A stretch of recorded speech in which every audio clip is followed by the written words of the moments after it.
Right. Hope you guys are doing well. I just posted in the school community, just asking how the trading was going this week. We're setting up for.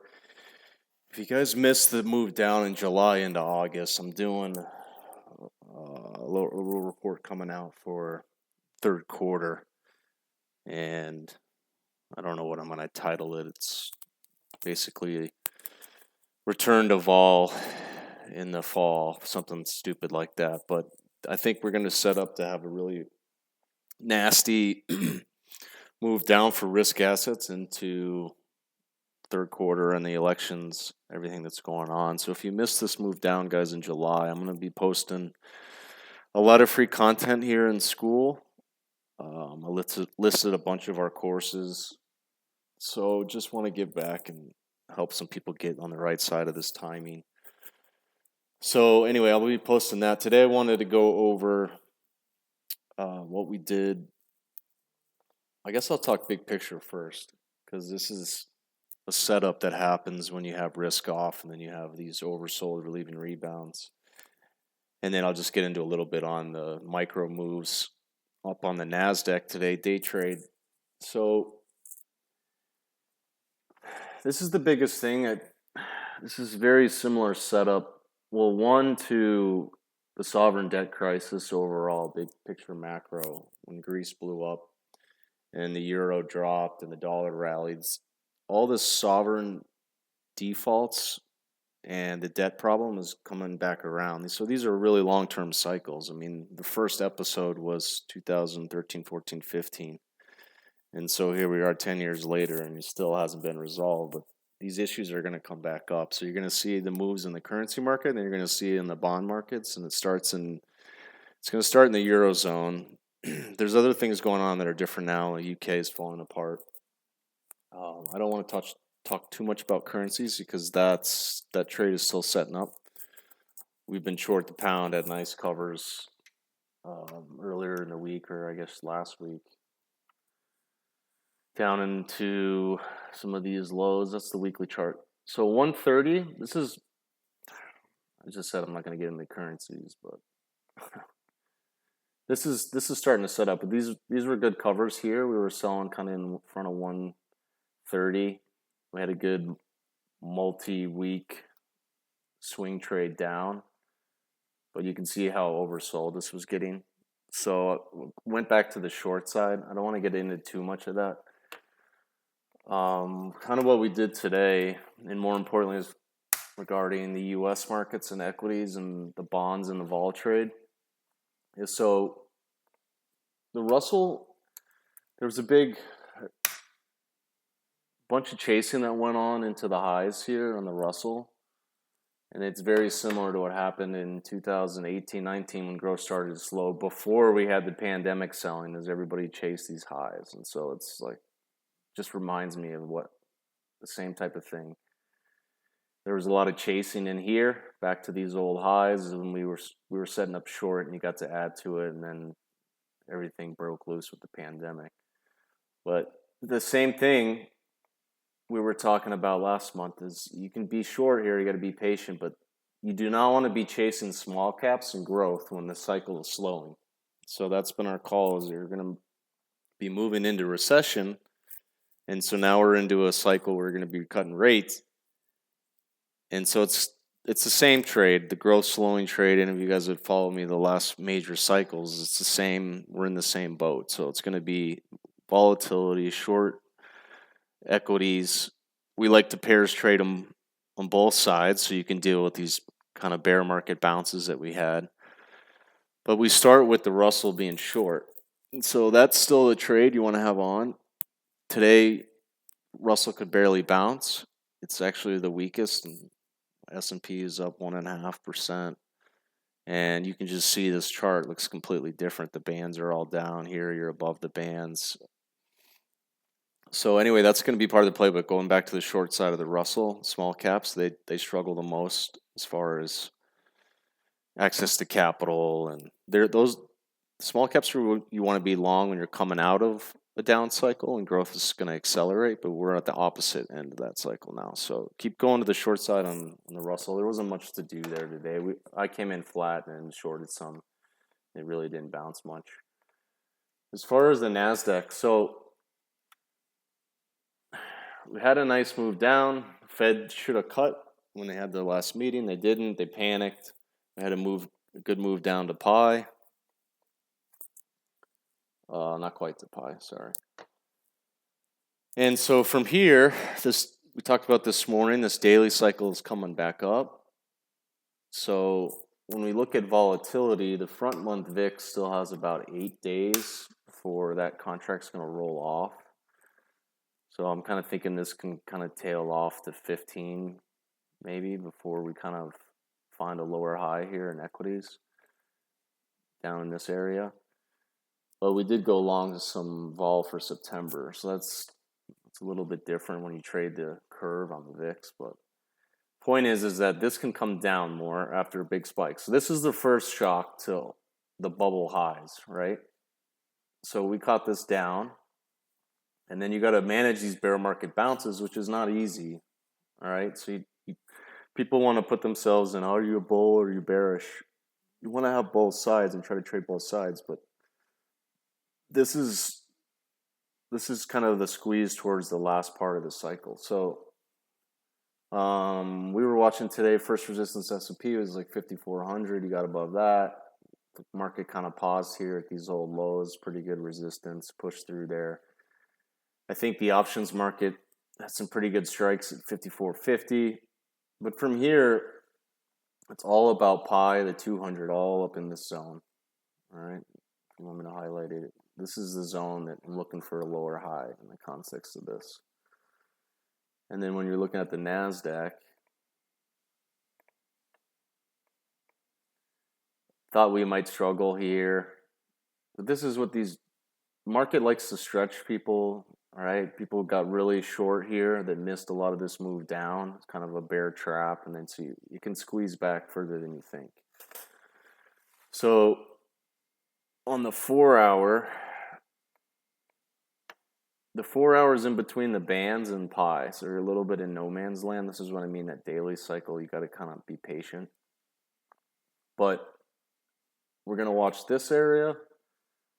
I kind of doubt we can get all the way back to these highs, but I mean, we could be there easily by Friday. So just keep that in mind, all right? You got to be a little bit patient. And then the way you can kind of trade that is there was longs today, near term, pretty easy longs. What I ended up doing was short S&P.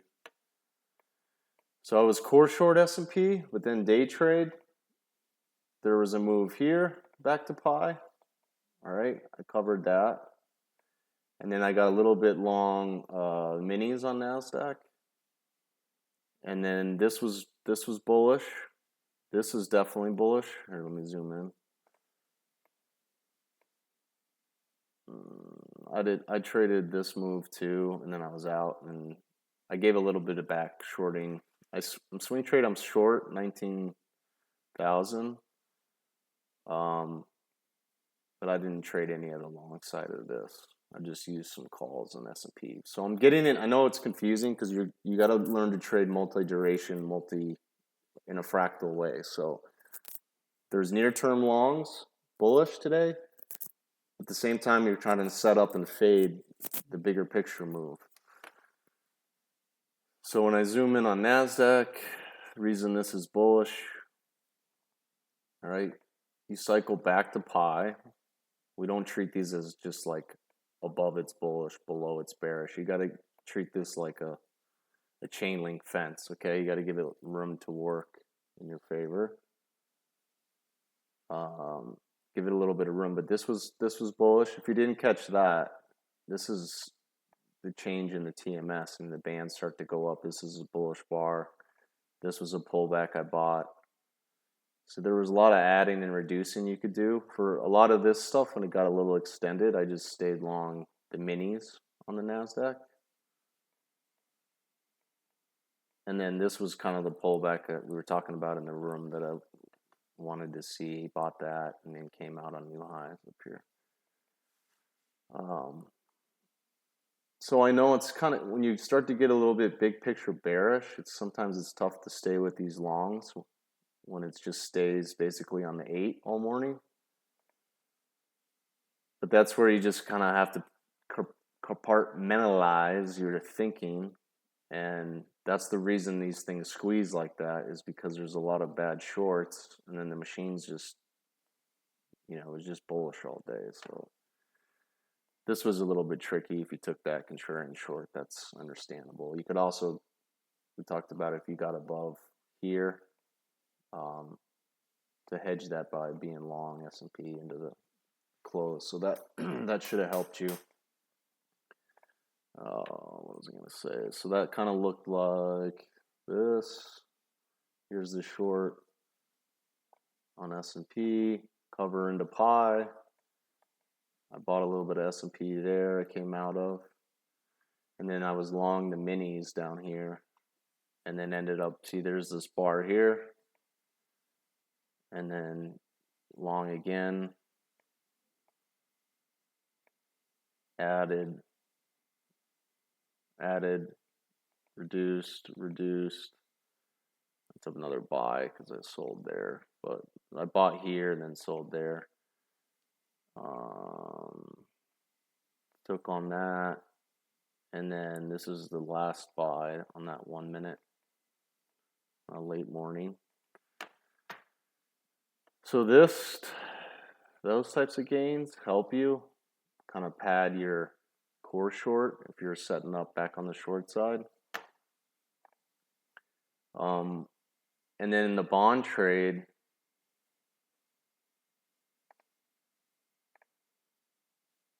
has been a little bit easier. It was interesting today that twos started to move back up while equities are rallying. So it's kind of, to me, it seems like the bond market's kind of sniffing out that we're back. We're going to head back the other way, probably, for equities, back down. So we're still long twos. We like being long the front end. We were taking up here. I bought back a little bit heavy early just because I want to buy. I want to be long here. So it's kind of the first thing I go back to the long side on is 2-year notes. I talked about 103.5 is resistance. If we get above that, we should test these highs again pretty easily. And then we got a little bit offsides when twos were down here, meaning that twos were kind of underwater on, but at the same time 30s were a little bit out of money. It's okay, you just have to kind of work it. So I've been more long twos and tens for this move, and then was dragging a short that I started here. And then when we covered here, I was still out of the money, but we re-shorted that, so that brought my average up. So I'm out of the money on 30s, and I'm managing that position. That's why I wanted to be long 10s and heavier on 2s. But I had mentioned too today that if you get a pullback on ultras, you can day trade that. Day trade long and intermediate term long to kind of pad the 30-year short. So don't get over your skis short 30s. Try to keep that smaller, and want to stay long treasuries over long overall. So long 2s, long 10s. But I'm out of the money on this 30-year short. I don't know if I want to add to it. I'll probably look to buy ultras near term and drag this 30-year short, and then you can always buy more 10s on the way up too, or ultras. So I don't think, unless I get a chance to cover 30s first, I'm not interested in selling up here, unless I can take this risk off first. So you guys can keep following along with the that trade in the Discord. If you guys want to join the Discord, oh man, I got a lot going on. This is the crypto stuff. I don't know if I want to touch on that right now. I guess, well, it did have a pretty good move. So in crypto, I was talking about being hedged short here. This is for the summer. Everybody's bullish and long. the usual. Oh, Bitcoin's going to 300,000. All the perma bulls are always long. We went right back to the bottom of the range. Came back up here. This is where you want to be hedging your short. If you want to take longer term longs, that's fine, but you could be hedging shorts here. And we caught this collapse down. That one did get to pi, I'm pretty sure. No, not quite. But now, kind of in the middle of that intermediate term range. But the near term stuff was pretty technical this morning. So there's a nice wedge. I played a couple little scalps short here, and then once we broke this wedge, I just got back net short BTC. Sold into 61,500. There's probably another buy down here overnight. You can keep an eye on it or into tomorrow morning. But I'm okay playing the Bitcoin momentum. I'm a little bit skeptical that this might be a fake out because you're basically right back into pi. But you can play longs a little bit more aggressive as long as we're above these lows. All right. If we did have a fake out here, and this high is going to be a problem also. You don't want to see this break. That's going to be the same equity trade down. It's going to be dollar yen breaking back down. So that's where you want to manage their risks. So I'm basically just net long BTC, some meme stocks, and then I'd rather be a short Ethereum because I think Ethereum's going to be a laggard for the foreseeable future. Solana kind of took over. I don't know really what it's that useful for anymore. So there's a little bit of a big picture shift in the old Ethereum narrative. So anyway, playing short ETH, and then I'm okay being a little bit more aggressive BTC until we break this. Yeah, guys, so the crypto stuff to get involved is here. I know I need to send out some emails to some of you guys that were on that list. And then, again, the SKOOL community, I'll be talking about some of the coaching into the end of this week. I got some deals going for those of you that want to not miss this next 3 months because it's going to be wild. There's going to be a lot of opportunity. I'm going to do something on the full access course and the coaching and training on that. We can trade together a couple days a week. I'm going to list the details of that inside SKOOL, but just to have access to some of the like Pi Cycle stuff and the training, that's all free. And then CycleEdge Pro gets you into the Discord room, and I mean I'm posting all the different trades beforehand, what we're doing, what we're thinking. All this is everything I just went over is in real time here. So that's how you guys can get involved with that. All right, hope that helps. We'll see how the end of the week goes. Yeah, just keep an eye on long treasuries. 2-year, just covered BTC, and then to set some more aggressive shorts, it'll kind of be all about where the VIX, I think this front month VIX settles. It might be up for the rest of the week, but we'll see. All right, guys, see you in the room.